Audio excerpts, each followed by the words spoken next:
Good evening, students. Once again, this is Santosh Kumar Sinha, and today also I have come with a chapter that is called idioms and phrases.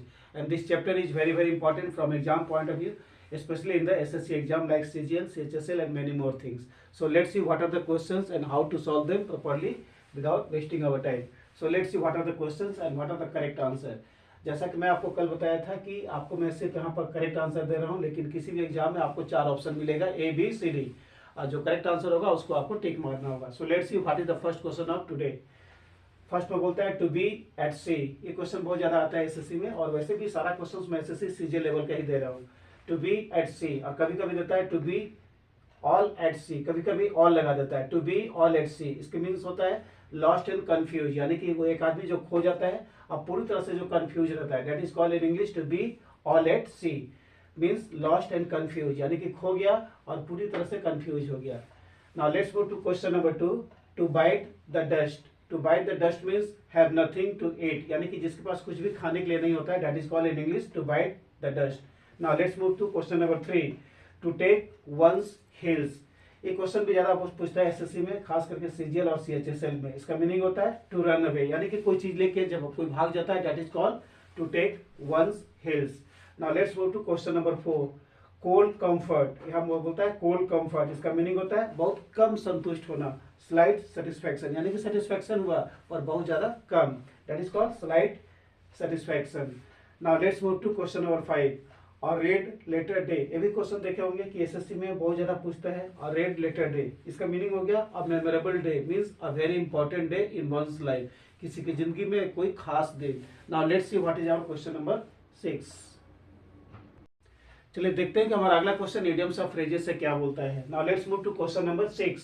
To take the bull by the horns. ये question अक्सर आपका SSC में आता है. To take the bull by the horn, इसका meaning होता है to face the situation boldly, यानी कि किसी भी सिचुएशन को बोल्डली समाधान करना, यानी कि कोई भी प्रॉब्लम आ गया उसको एकदम बहादुरी से हिम्मत से फेस करना, मतलब हिम्मत नहीं हारना है. That is called to take the bull by the horns. Now question number 7. To make both hands meet, यानी कि बहुत ज्यादा मेहनत करना, यानी कि आपका जो आमदनी है उसी आमदनी के अंदर रहना. To live with in one's income, यानी कि आपका जो इनकम है, एक आदमी का जो इनकम है उसी के अंदर में रहना. That is called to make both hands meet, यानी कि आप दोनों हाथ से काम कीजिए दिन रात. अच्छा, next a man of letters. ये भी क्वेश्चन एसएससी में बहुत ज्यादा देखते हैं. क्वेश्चन नंबर 8 क्या बोलता है. A man of letters means a very famous personality, एक ऐसा व्यक्ति जो बहुत ज्यादा पर्सनालिटी, मतलब फेमस पर्सनालिटी है अपने किसी भी क्षेत्र में. A very famous personality. ना question number 9. A dark horse means काला घोड़ा का मतलब होता है या अंधेरा घोड़ा का मतलब होता है एन अनएक्सपेक्टेड विनर, एक ऐसा विनर है जिसको कोई आशा नहीं किया था, यानी कि आशा जिससे नहीं किया जा रहा था. That is called an unexpected winner. ये जो डार्क हॉर्स है ना, ये भी एग्जाम में खास करके एसएससी में बहुत ज्यादा पूछता है. चलिए हम लोग देखते हैं कि हमारा अगला क्वेश्चन क्या बोलता है. चलिए देखते हैं कि हमारा अगला क्वेश्चन इडियम्स ऑफ फ्रेजेस से क्या है. अगला क्वेश्चन यानी कि क्वेश्चन नंबर 10.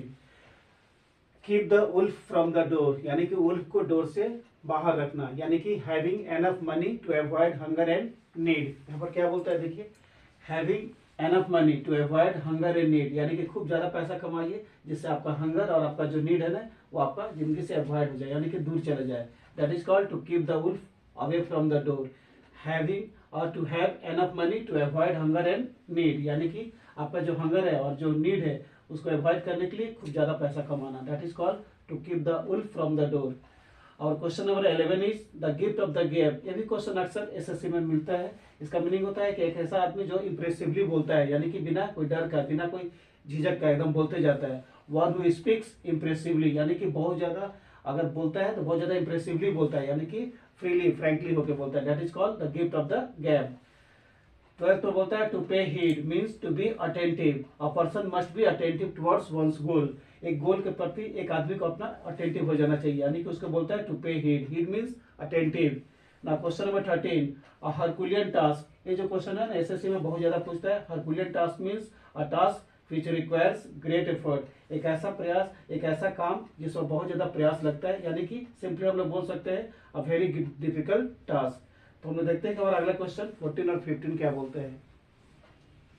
इसलिए देखते हैं कि अगला क्वेश्चन इडियम्स ऑफ फ्रेज से क्या है. Now let's move to question number 14. आज का सेशन का क्वेश्चन नंबर 14 और क्वेश्चन नंबर 15. 14 में क्या बोलता है, इन हाई स्पिरिट, और कभी कभी देता है इन हाई स्पिरिट्स, वहां से ये हटा देता है, आर्टिकल्स को हटा देता है। It means very cheerful condition, मतलब बहुत खुशहाल व्यक्ति, that is called in a high spirit. और question number 15 is crocodiles tears, आप सुने होंगे मगरमच्छ के आंसू, इसका मीनिंग होता है अ फॉल्स क्राई और notion, simply we can say show off करना, यानी कि झूठ मूठ कर रोना, यानी कि उसको खुशी हो रहा है लेकिन शो ऑफ कर रहा है कि वो ज्यादा रो रहा है, that is called in English crocodile tears. और क्रोकोडाइल टीयर्स मगरमच्छ के आंसू बोलते हैं ना, वो मगरमच्छ के आंसू देता है, यानी कि फॉल्स क्राई करता है, झूठ मूठ कर रोता है, यानी कि शो ऑफ करता है। So this questions are very very important from SSC point of view. All of you are requested to kindly follow all these questions and try your best to appear in the SSC examination. Thank you for today.